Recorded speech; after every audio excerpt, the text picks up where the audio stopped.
For the past month and a half, I've heard you guys rant about this movie, how bad it is. I wanted to check it out for myself only and only because I have the AMC Pass. So let's talk about it.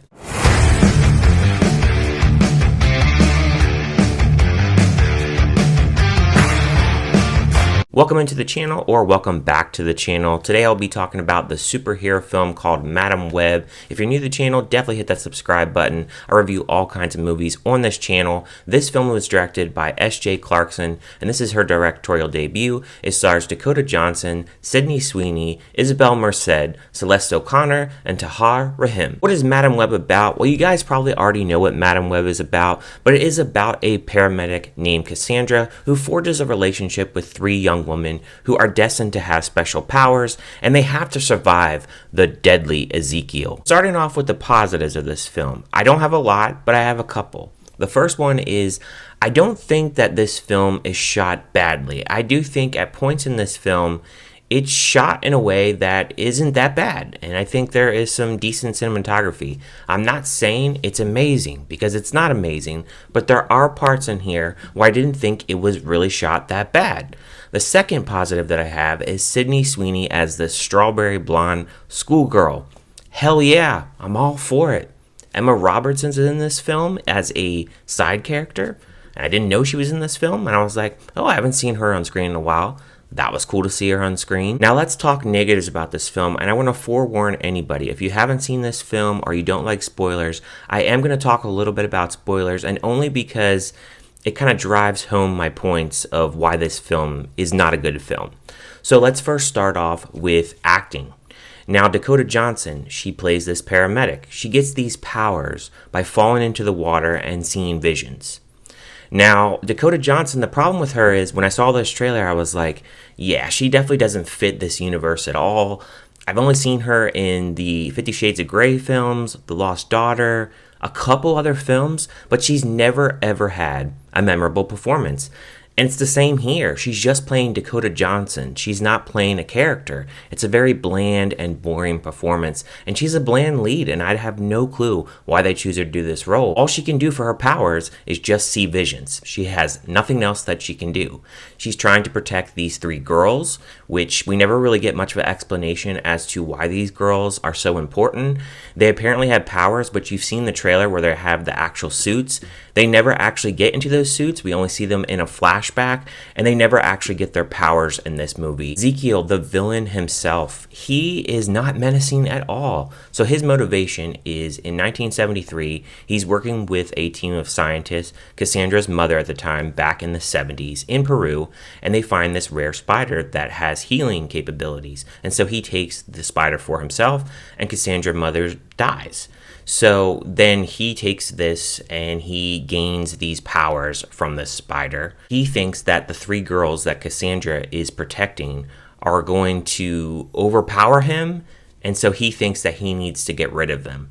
That's his motivation. There's only 3 encounters that Cassandra and the 3 girls actually have with Ezekiel. The first one being in a subway in which she can see visions of him coming, and they basically run away. The second encounter, the 3 girls don't listen to Cassandra, and they go to a diner and they're hanging out, and obviously Ezekiel is there to try to kill them because he's tracking them with a bunch of cameras throughout the city, and Cassandra pulls up in a taxi and hits him with the taxi, and they run away. The final encounter is when Ezekiel intercepts Mary, who is Cassandra's sister-in-law. She's pregnant and she's going into labor, and Uncle Ben is also present as well. Cassandra has to make a distraction so they can actually go to the hospital.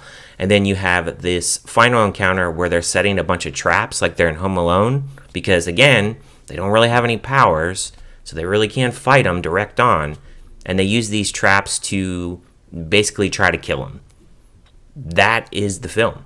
It is just mind-blowing to me how bad this film is. The fighting, it's non-existent. The dialogue, at points, it's pretty bad. Line delivery, it can be bad at times, for sure. It's not the worst movie that I've seen this year. And I've seen a lot of people say, oh, this is the worst movie I've ever seen. It's the worst movie of the year. It ultimately depends. How often do you go to the theater? Do you just watch superhero movies? If you don't watch a lot of movies in the theaters, or you don't watch a lot of movies in a year, then yeah, this is probably your worst movie of the year. But for me, who watches a lot of indie movies, smaller movies, this is not the worst movie of the year, but it is on the worst list for sure. A few other negatives, and then we'll wrap this review up. The editing in this film. It's very choppy. From scene to scene, it is not edited very well in places and portions of this film. The camera work in here. Now, one thing that I noticed they did a lot in this film is when they have action scenes or certain scenes where they want to get the camera on the actor themselves, they'll zoom in a lot. Like the shot will be this and woof, zoomed in real quick. They do this very repetitive and it's just very annoying. I don't know why they do that. I don't know if it's someone that really hasn't had a lot of camera experience. I know this director, this is her first film, and she only has done CW kind of shows, those kinds of shows.